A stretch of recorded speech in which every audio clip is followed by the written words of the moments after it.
So today we're still working on 1-5, solving inequalities. All right? And we had a question here on number 2. All right? And so you guys said you had a question about this. So tell me, what was your question? Is it even or Is it negative or positive? Is it negative or positive? So what did you do? Tell me what you did and we'll figure it out. Okay, so what I did is took 11 from both sides. So you took 11 from both sides. Take 11 here. And then Hold on. Let me take 11 away first. Okay? Slow down. Taking 11 away. So this zeroed out, right? What did you get over here? 4. No, right here. 12. Okay, you got 12. Yeah. So let me rewrite what you have now. Ready? You have a 12. You have a minus 4 times a u, which is now less than 0. That's what you have.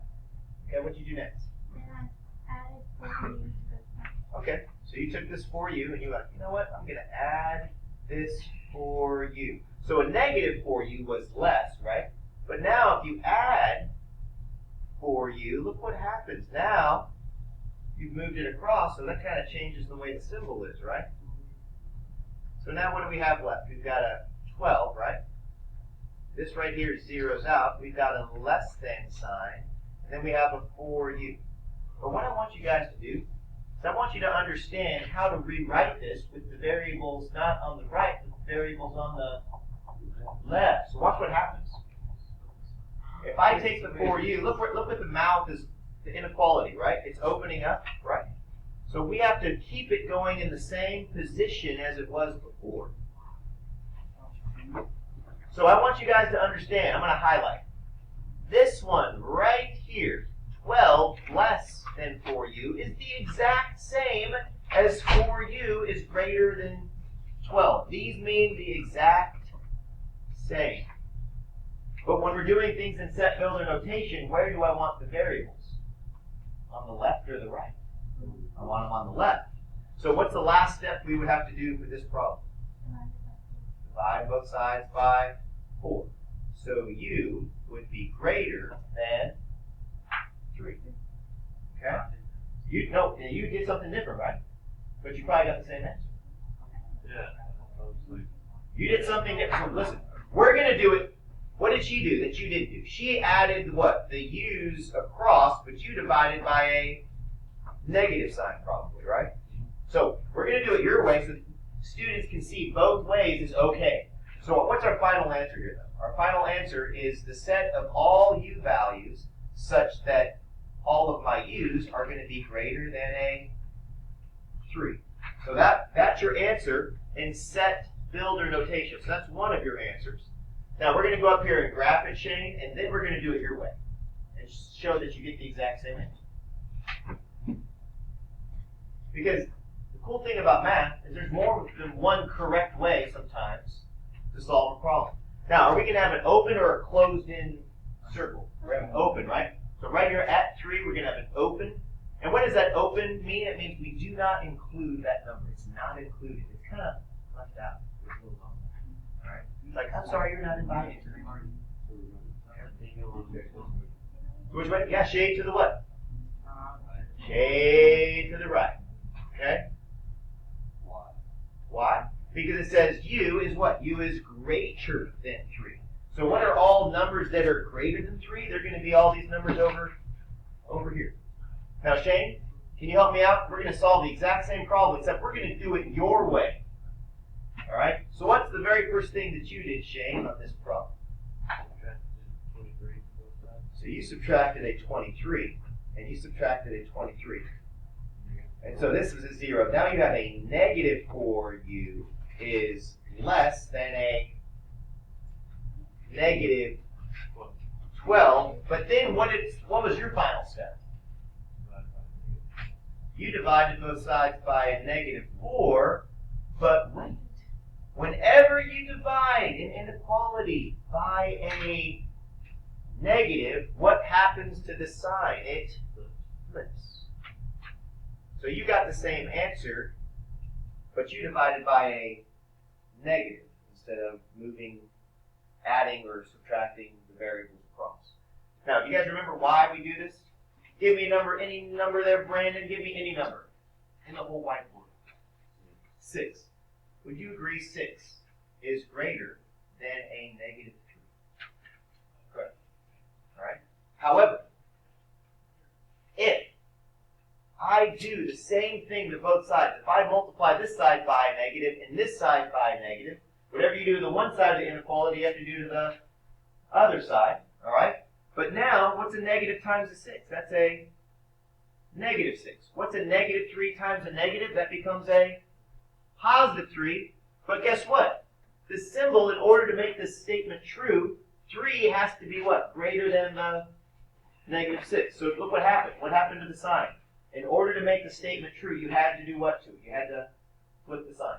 So whenever you multiply, whenever you have to multiply or have to divide by a negative, make sure the inequality sign flips. And that's the number one thing students mess up on that I've checked so far today. They did everything right. They solved everything right. If it was an equal to, they would have gotten it right. What did they mess up on? The inequality sign. If it was less than, it should have been greater than. If it was less than or equal to, it should have been greater than or equal to. All right?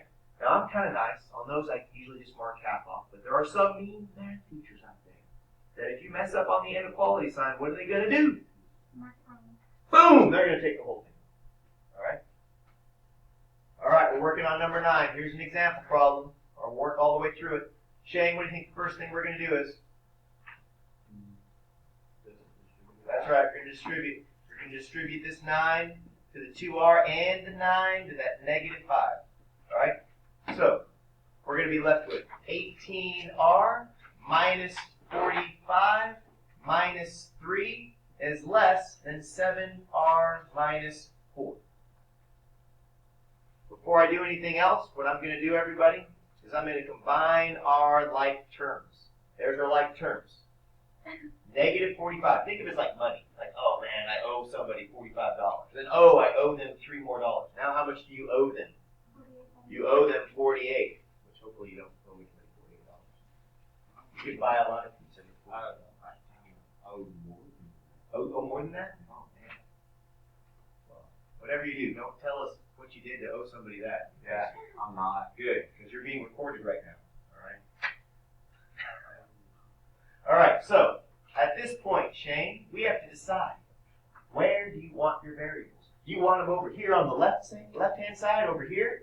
Or do you want them on the right-hand side over here? Where do you want the variables? Okay, you sure?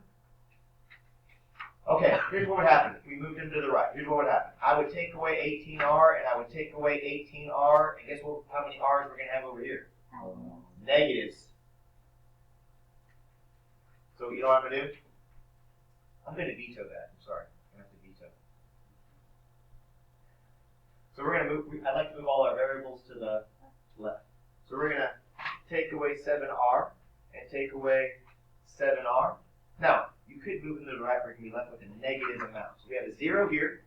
18r minus 7r. What does that give us?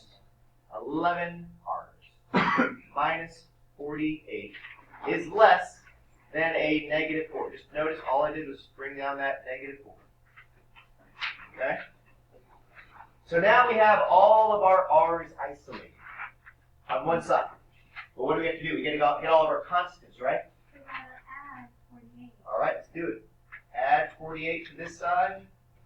Add 48 to this side. All right? So what do we have now on the left-hand side? We just have what? 11r. Move the zeros out. What do we have on the right-hand side? 44.